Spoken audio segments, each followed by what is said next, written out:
rod and staff, me comfort still, me comfort still. Father was 53. Mother, Elizabeth Richardson Shindler, was 50. By then, we owned 2 properties outside of town, near Linden Spring and one near Rosebrake. My brother seemed to be saying that the railroad and canals doomed coppersmithing for them, at least the way Father had mastered it. Just as good and cheaper copperware could now be made. They began to look to a bigger world far away for new dreams. John stayed on and helped me with Mother and Father and the tinning business. But he knew the farm would feed him later on, so he concentrated on that. Brother Robert, who was 4 years younger, left home in the 1840s and traveled. Joseph would follow. My father must have been crushed again when George went over to stonemasonry. Then Daniel came into my life, and my family's. He was candid, generous, warm, clear, a minister ordained in the Reformed Church as the Reverend Daniel Bragonier in 1834. Poor father must have known that renting out to nice young ministers and their wives gave me a bright idea. We married, missed my parents terribly, wrote from our church in Clear Spring, then from the one in Winchester. The boys were going out on their own. Father had to hire 4 men at about $20 a month each to turn out pots, kettles, roofs, aspirators, and wound irrigators for Dr. Reynolds. Father was wealthy, but had everything but a bright future or legacy. The day Reverend Douglas stepped down as the minister at Shepherdstown's Reformed Church ushered in the 13 happiest years of my life, all together and well for the first time and last time. Daniel and I stayed in the Dutch Reformed parsonage on High Street, just east of Mill Street, raising our sons Robert, Daniel, Mary, and soon after we moved to Shepherdstown in 1846, Joseph. Nanny would soon follow.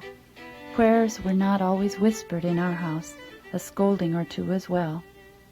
I remember the day we all filed up to the Episcopal Church that was full when dear Father died in 1852. John and I helped Mother until I left with my family and husband in 1859.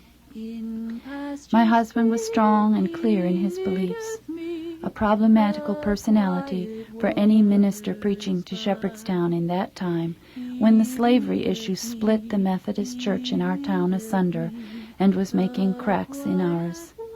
We took churches in Martinsburg and then in Edinburgh, Maryland. Daniel was never hardy, and now in 1868, with failing health, came home to Shepherdstown, both loved and remembered, and stayed with us at the Shindler home, now seasoned by 4 years of caring for the wounded from the Battle of Antietam and other smaller conflicts that never seemed to cease.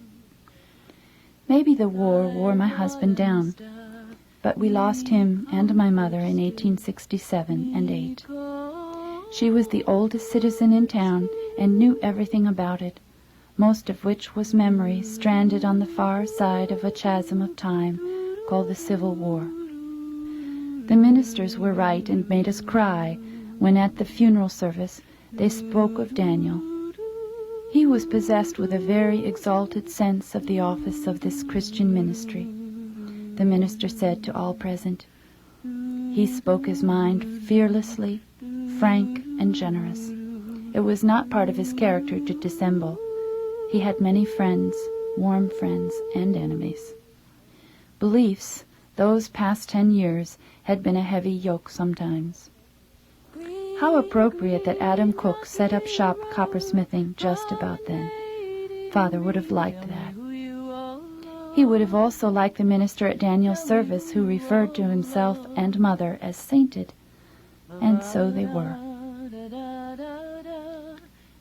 And I wished my house, our family home, to go on serving even after us, the Shindlers. It pleased me that Mayor Joseph Welshans, the blacksmith, called on me, and helped by my now-grown son Joseph's lawyering, bought the Shindler home to be the new parsonage for Daniel's Reformed Church.